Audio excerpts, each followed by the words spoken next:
What's up, everyone? So in the interest of keeping everyone well informed as to how this program is running for me, I figured I would take my volume day session on Monday, and I would take my light day, which is Wednesday, and bring them together and edit them for you and upload it today, which is a Thursday. So that's probably the easiest way for me to show both days without having to do multiple uploads, because that just takes more time. So what you're looking at today, right now, this is Monday's session. So this is the volume day on the program. And I worked up to 5 sets of 5 for squats. And then I followed that with 5 sets of 5 for bench press. So what you're seeing here is just the warm-ups leading into the top sets or the working sets for squats. And everything was moving pretty nicely. My depth could have been a little bit better on this Monday, but I wasn't really too concerned about it. And on volume days, I'm not like super finicky about my depth. On my heavy days, I find it to be more relevant to me to make sure that I'm actually moving those heavy weights and breaking parallel and doing it without an issue. But when it comes to working with anything like 60, 65%, 70%, I'm not like super anal about breaking depth. So you know, if you see a few missed reps here and there, no big deal.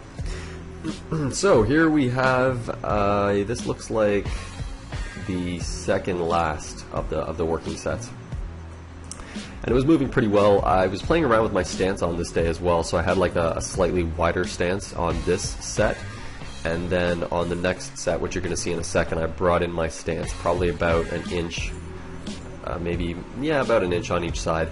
And I found that kept me a little bit tighter, and then I could just allow my knees to sort of traverse outwards as I descend, and it worked pretty well. It also helps just it basically helps my knees not collapse. See, the wider they are, I find when I'm ascending, when I'm coming back up out of the hole during the movement, I find that my knees will sometimes tend to collapse a little bit more when I have a wider stance. So I figured I would just play around and try this narrow, and what you're looking at right now, which worked pretty well from what I gathered just from doing it and just from watching it afterwards. And I initially actually started this day without a belt, so I did my first working set beltless, and it just didn't feel right. So I figured I'd throw in a belt and complete the remaining 4. But everything moved pretty good, so I really have no complaints. Let's take a look at some of this bench press, though. So now we're getting into some bench press, and I'm going to put on the RipToned elbow sleeves.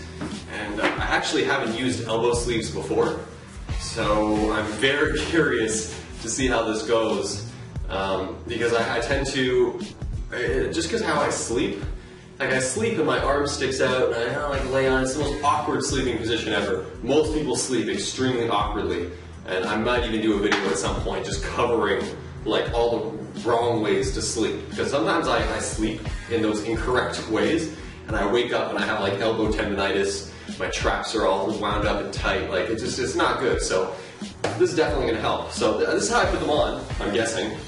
Basically take them and just slide them right up my elbow.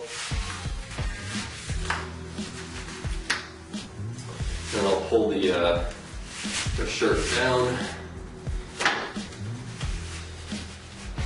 And I assume I want to line them up so that this goes kind of in line with my arm. That looks about right. They feel extremely comfortable, like they feel like I can shoot the weight back up. So let's put the other one on.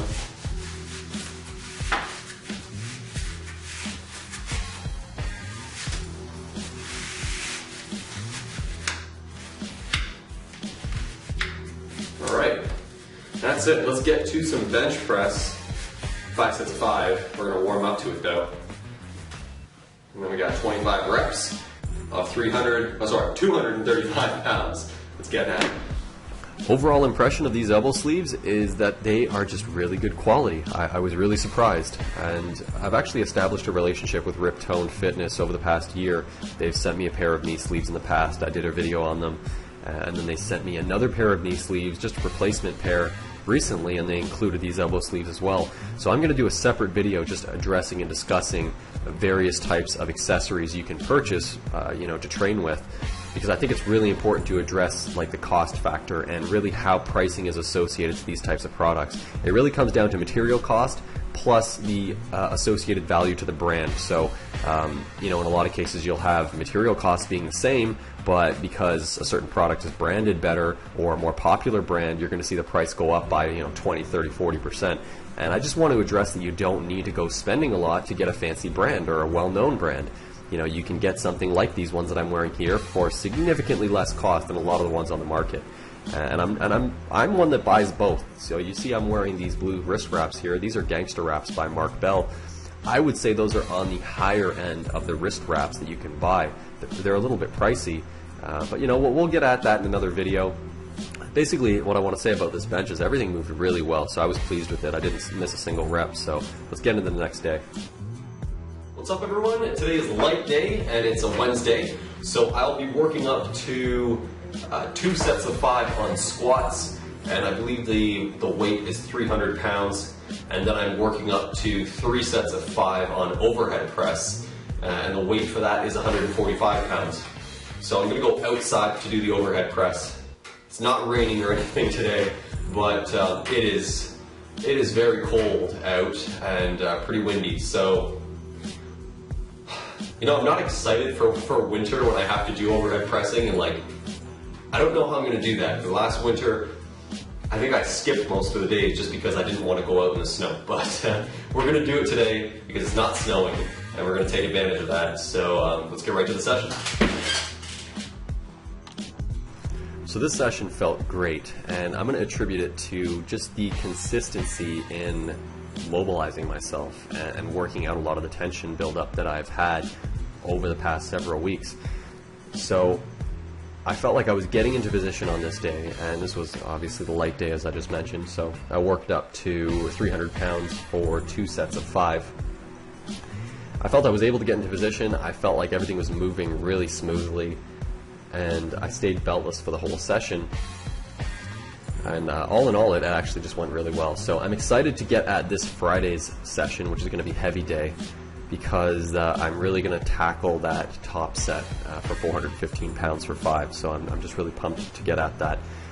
Here you're going to see my first working set. I try to do this a little bit more explosive.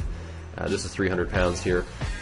I wanted to do it explosive just because I haven't been explosive lately, I find, and it's because I don't want to aggravate injuries, so I've just been taking my time and playing it safe. But as you can see here, I just took the first 3 reps with a single breath, and you're going to see I took the remaining 2 with another breath. So yeah, it went well. It went extremely well. That's all I can say about it. Even this set, here's the last set, or the second set basically, and it moved well also. So actually at the end of this set, I decided I'd throw in a pause rep just because things were feeling so comfortable for me. Like if I was to assign a number, let's say a discomfort scale out of 10, normally on a normal day for the past few weeks it's been like an 8 or a 7 or even going up to like a 9 on some days. But on this day I felt it was like a 2 or a 3. So here I just decided to pause the rep, hold it for a bit, and then come back up because it was just feeling so good. Ended up going outside, 5 reps coming up, and I didn't bother filming the warm-up sets just because I just couldn't be bothered, so I decided I would just do these tops, and these went extremely well. I think this was 145 pounds, 2 sets of 5. One thing I'd like to note is that my elbows don't fully lock out on some of the reps, which it's not a huge issue. When it comes to competition style Olympic lifting, it's usually required that you lock out your elbows or indicate to the judges that you can't lock out for whatever reason. But since I'm not doing that stuff, it's not a big issue, and I'm not really too concerned about it. So I still got my volume in, hit all my numbers for the day, and I was really pleased. It's funny, some days I argue with myself, am I going to do overhead press? Am I going to go outside and go through the hassle of it all? And I'm like, I could just not do it. I could just, skip it, not film it, not tell anyone. And it's like, no, man, no, that's not how it goes. So I gotta tell myself, and at the end of the day, it all comes down to looking at myself in the mirror and saying, hey, did I hit my numbers? And I just like to make sure that I do, in fact, hit those. So that's what I did this day. Got it all done.